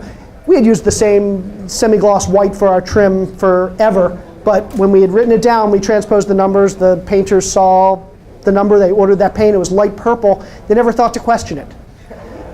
But after we decided that we were going to start replicating and using the same colors and the same finishes and the same materials for everything, our painters never had to ask what color was the wall supposed to be, what color was the trim supposed to be. They never had to ask, is this the right flooring, is this the right light fixture? Because they saw the same materials in every house. And if they saw something that was different, they would come to us and say, is this right? Because we're not used to seeing this. So that's another added benefit, is that it makes your contractor's job easier. It also made your contractor's job less expensive. Our painters didn't have to order 20 gallons of paint at a time. They could order 300 gallons of paint because they knew we were going to do 30 houses next year, and they knew we were going to use the same color paint in every house. So we would give them a bunch of money up front and say, order paint, order bulk, get a discount, and pass the savings on to us. Does that make sense? Okay. So some of the things we did from a replication standpoint. So we would always use the same contract. Everybody tells us about how much time they spend writing up contracts to make offers. We have one contract, and when we write up a contract, all we change is the date, the address, the closing date, the price. That's all we change. Everything else is going to be the same in our contracts. We have the same contingencies in every contract. Every contract looks exactly the same. When we're doing a lot of deals, we're not doing as many deals anymore, but we basically got on the calendar for our closing attorney. So we had a spot on the calendar either 2 or 3 days a month, depending on how busy we were. So anytime we had to schedule a closing either to buy or sell something, we just scheduled on that day. So we could say to the buyer, hey, here are your days to close, or here's our days to close. And we never had to call up the closing attorney and negotiate when they had availability and when the seller had availability. We had days on the calendar so we could just book them. And we were giving our closing attorneys enough work that they were happy to block out a few hours every couple weeks. For rehabs, we were using the same contractors, we used the same contracts, we used the same pricing. We didn't negotiate price with our contractors. These days we have to do more of that because things are tougher, but for several years we never negotiated price. So the painters knew how much they were getting per square foot, they knew how big the house was, and every deal we would go in and basically the negotiation was, here's how big the house is, here's how much we're going to pay. They already knew what number they were to, what number to expect based on that, and there were never any discussions. Same vendors, same material, same color, same design, etc. Basically replication in each of the 4 segments of our business. So my wife was responsible for figuring out how to replicate over here and here. I was responsible for figuring out how to replicate here and here. Okay. I'm not going to do that slide. We talk about expectation. So Peter Drucker basically said, if you can't measure it, you can't. If you can't measure it, you can't improve it. I actually prefer the saying, if you don't measure it, you won't improve it. I'm a big fan of knowing your numbers. So I use the example. How many of you do direct mail? Who does a lot of direct mail? How many pieces do you send out a year? About 2,000 a month. 2,000 a month. How many calls do you get on those 2,000 a month? Not very many. Not, well, how many? Let's say about maybe a dozen. Let's say maybe about a dozen. So you don't know. How many of those dozen turn into showings where you actually go to the house? 3 or 4. 3 or 4. How many of those turn into contracts? Half. So 2. So do you do 24 deals a year? Okay, so but the numbers you just gave me said you do 24 deals a year. So you said you do 2,000 mailers a month, and that ends up being 12 phone calls, and that ends up being 3 or 4 showings, and half of those end up being deals. You have to know your numbers. No, I was saying a half of a house, half of a deal. Half of a deal, okay. Half of a deal is what I said. I understand, okay. But here, these are the numbers that you have to know in your business. You have to know, so if somebody said to me, I had a conversation with an investor last year, and he basically said, I'm doing, I don't remember what his exact numbers were, but he was doing, I'm like doing 10 deals a year or something, and I want to do 30 deals a year, and I just don't know how to do it. And so we went through this, and I said, how many letters are you sending? How many deals are you getting? It turns out that he was sending enough letters to get 10 deals a year, and I said to him, well, why don't you send 3 times as many letters? And it was like a light bulb went off in his head. Oh, wow, that's a good point. If I send 3 times as many letters, I'll get 3 times as many deals. You have to know your numbers, because the numbers are what drives your deals. So you need to know that if you're sending out 10,000 letters a year, that you're getting 6% or whatever that is, 600, 10%, 600 calls a year, and you need to know what percentage of those 600 are resulting in you walking into the house and actually making an offer, which percent of those actually result in a deal. So you know that next year, if you want to get to Y number of deals, you need to multiply your marketing by whatever amount. But you need to know this in each part of your business. This is just one example of knowing the numbers in your business, because once you know the numbers, you can scale your business. Again, getting from 10 deals a year to 30 deals a year may not be exactly just sending 3 times as many letters. You may have to hire people. But in theory, if you send 3 times as many letters, you can get 3 times as many deals. So if you want to scale your business, you should be able to extrapolate and figure out what you need to do to scale your business. So, so we talk about where in your business can you do this. So I just talked a little bit about how you do that with acquisition marketing. On the rehab side, we're really big on keeping our numbers. We know that on a typical house, we keep track of how much we're over and under budget on every house and what we're doing and how much we're spending.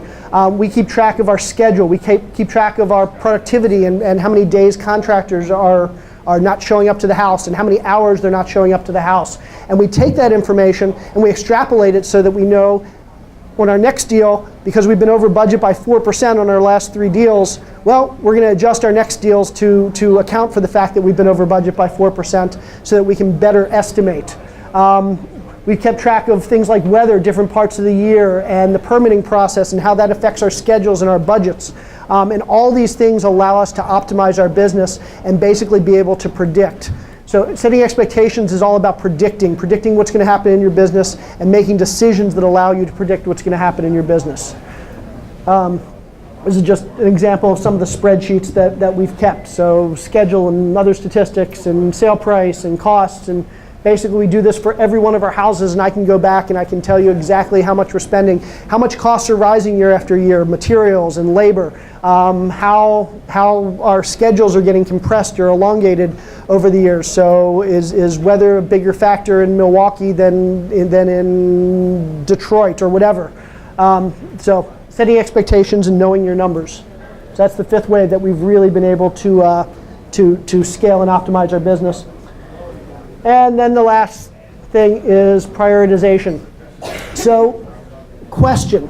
If I said Home Depot can deliver materials to your job for $60, how many people get Home Depot or Lowe's or whatever vendor delivery?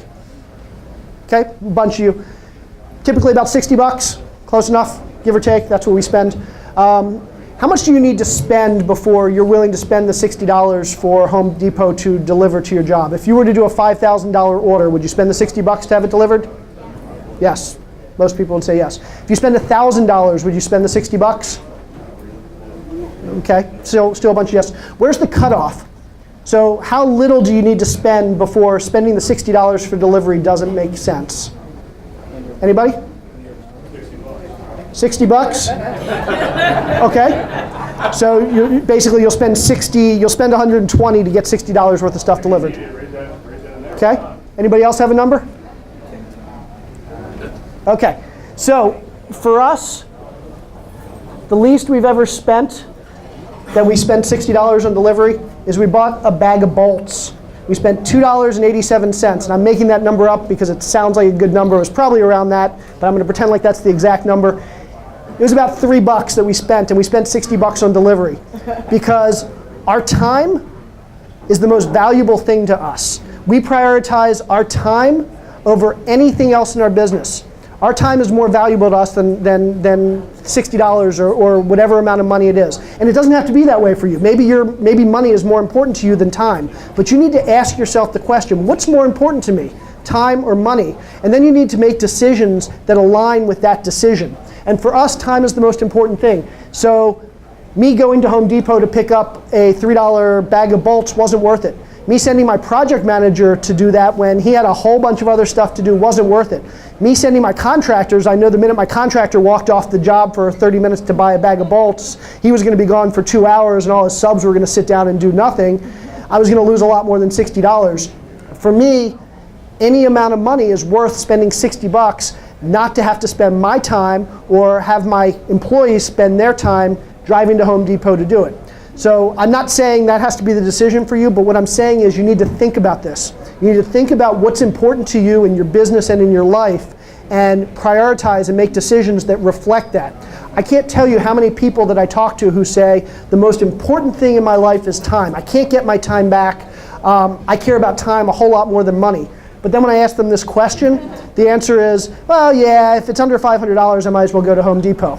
That says to me that you don't really value your time more than your money. Okay? So those are the 6, and just to recap. I have no idea what just happened. Anyway, those are the 6 things. So segmentation, delegation, documentation, prioritization, replication, and whatever the 6th one was. I got one more quick topic before the end. One more quick topic. Yep. Let's talk a little bit about where you think the market is right now. We're at the end, I don't want to say end, but we're at an 8 to 10 year cycle right now. Curious to know a few things. Number one, what type of opportunities you're finding here locally in Maryland, Virginia, DC area. What types of deals have come across your desk that seem to still be profitable. I know a lot of investors are turning from flipping houses to maybe buying the long-term play, maybe picking up rental properties and things like that. Yep. So let's have a little discussion about that, and also just in general, where you think the market is. Is it time to buy? Is it time to sell? Is it time to get permanent financing in place as quick as possible on some of your rental properties? Yep. Let's just jump into that for like 5 minutes and then we'll end. Sure. So let me start with there you go.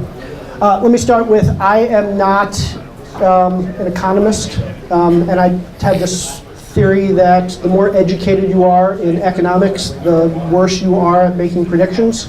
So I have an MBA, and I would say I'm probably smarter than most PhDs out there, and most people who don't have an MBA are going to be smarter than I am. I'm going to relay a quick thing. I was reading about this study. Sorry, I'll make this quick, but I thought this was interesting, and it kind of dovetails. I was reading about this study. So they did this study back in the 80s where they took 10 horse handicappers, horse race handicappers, and they basically showed them 10 races, each with 10 horses. And they said, we're going to give you 5 pieces of data about each of the horses or jockeys or whatever you want. You pick the 5 pieces of data you want, and then tell us who you think is going to win the race, and also tell us your level of confidence. And so all 10 handicappers picked the 5 pieces of data they wanted. They said, we think this person's going to win this horse is going to win the race, and this is how confident we are. With those 5 pieces of data, what they found was that something like the handicappers were right about 17% of the time, and they predicted they were confident, their confidence level was about 21%. So pretty close, their prediction versus their confidence level. They then ran the same experiment with the same handicappers and said, we're going to give you 10 pieces of data. And so they gave them 10 pieces of data, and they did the same experiment again, and what they found was confidence went up to like 30%, but their accuracy stayed at 17%. Then they did it with 20 pieces of data, confidence went up again, accuracy stayed the same. They did it with 40 pieces, or 30 and 40 pieces of data. Each time confidence went up. They were sure that they had, given the more information they had, the better they were going to be at predicting, but their predictions never improved. So long story short, and this is kind of my theory on the economy as well. People that know a whole lot about economics feel like they have a whole lot more information, so they're a lot more confident in their choices or in their predictions. But in reality, if you have just the basic knowledge, and that means if you're out there working every day and you're seeing what's going on, you probably know as much as any PhD or economist out there. So anyway, that's my quick story. That said, if you want to know my prediction,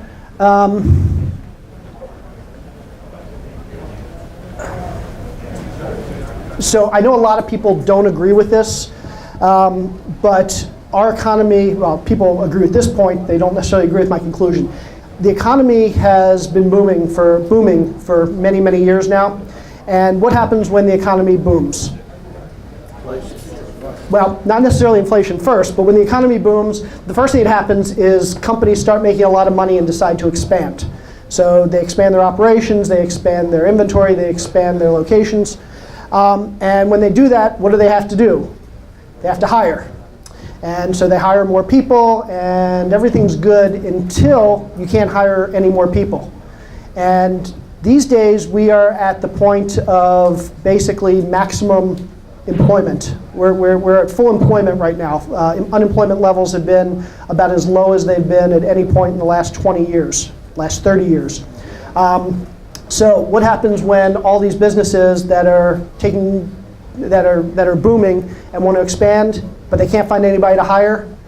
They have to start paying more. Their wages go up. And when wages go up, inflation goes up. And when inflation goes up, bond yields decrease and savings gets reduced, and people start getting scared. So the best indicator, if you look back for the last 6 or 7 recessions, the best indicator for the recession, the coming recession, was full employment. Anytime you see full employment, you should get really scared, because it typically means a recession's coming, because businesses can't hire without raising rates or raising wages, and raising wages is going to lead to inflation. So the fact that we are pretty much at full employment, in fact we are better than full employment right now, is the best indicator to me that things are probably going to get bad sooner rather than later. There are other indicators to me, but that's by far the biggest one.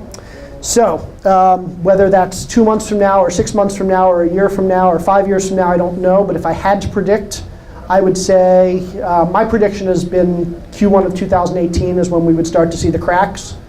I feel like I'm starting to see them. I know other people disagree with that. I'd be willing to bet in the next 6 months we see some major indicators that things are starting to turn. I know that numbers just came out the other day for Maryland real estate, Baltimore specifically, lowest inventory levels since 2005. So in the real estate industry, things are going well. But what a lot of people don't realize is anybody that lived through 2008, and that was kind of their first recession, they think of that as being how recessions work. So basically the real estate industry blows up and the whole economy goes with it. Historically, that's not the way recessions work. Historically, some other part of the economy or multiple parts of the economy kind of slow down and the recession starts, and real estate gets dragged along with it. And I think most likely that's what we're going to see in this case. We're not going to see real estate blow up and drag the economy with it. We're going to see the economy slow down and drag real estate along with it. So I don't think we're going to see anywhere near as big a hit as we saw in 2008. I think it's going to be much slower than we saw in 2008.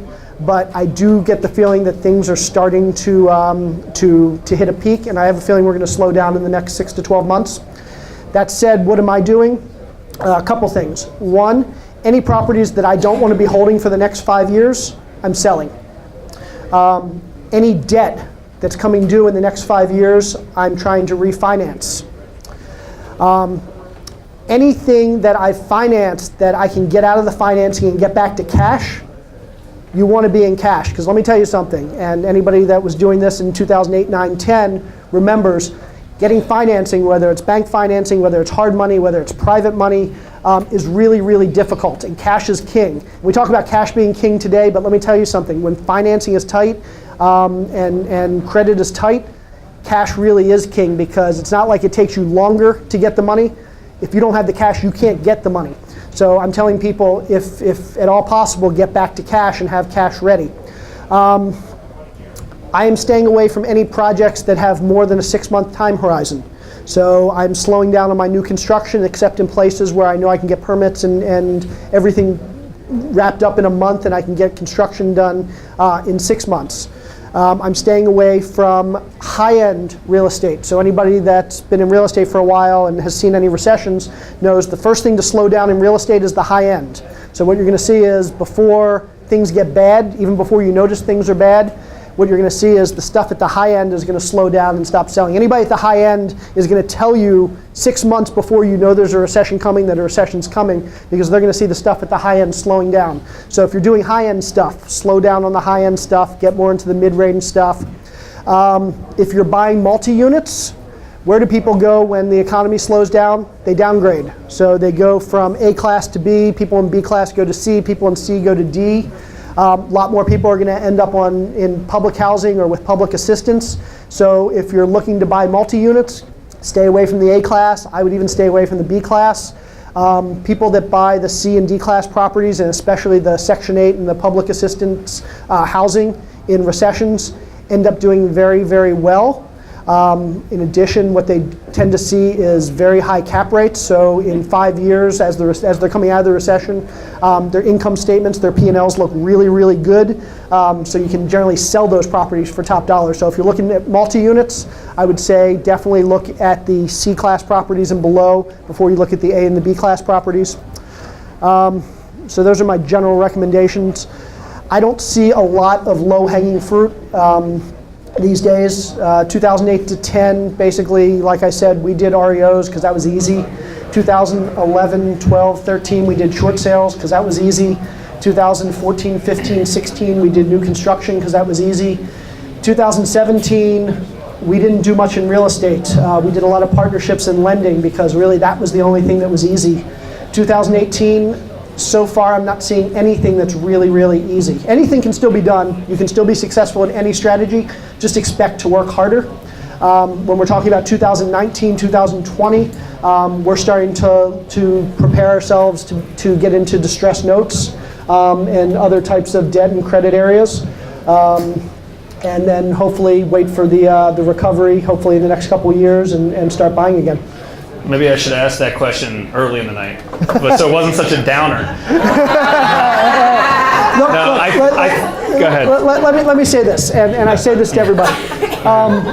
The economy is cyclical, and people often, I've gotten into lots of discussions about politics and the economy, and if this president gets elected, what's going to happen? If this president gets elected, what's going to happen? Before the election last year, I was saying to everybody that it doesn't matter who gets elected, there's going to be a recession during this administration, simply because we are, I think come April, this will be the longest expansion that the second longest expansion we've seen in 100 years.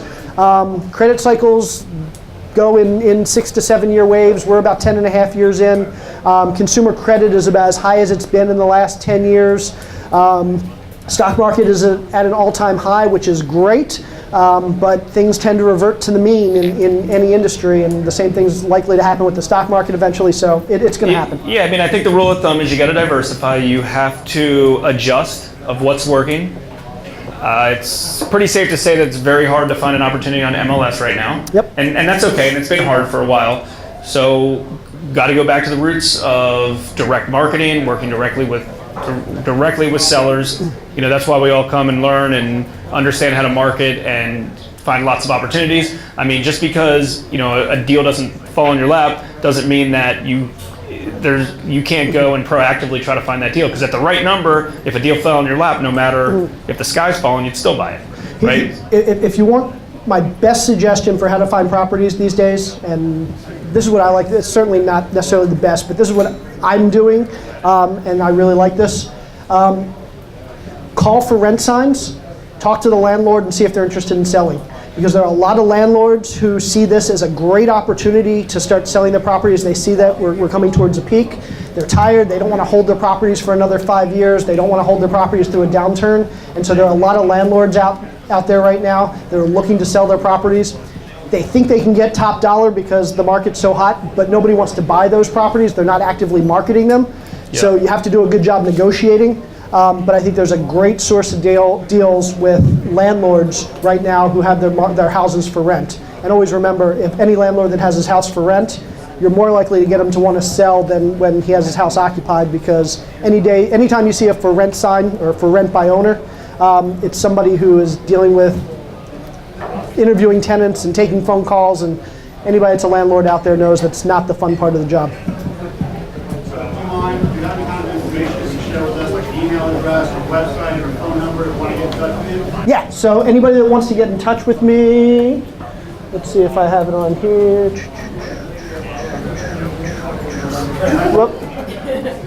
Okay, okay, here's me. I've written 3 books, if anybody's interested. This one is my newest. I'm really proud of this book. So for any experienced investors who are looking to improve your negotiation game, it's one of the only books out there specific to negotiating in real estate, and the only other one I know is really horrible. And I wouldn't say that the other 2, there are some good books out there. But anyway, if you want to reach me, my email, the letter J, at 123flip.com. And my best website is www.123flip.com. And you can call me, but I won't answer the phone. And I probably won't check my messages. So if you want to get in touch with me, I always answer my email. So j@123flip.com. Great, appreciate it. What did everybody think? Good. Well, Jay, we certainly appreciate it.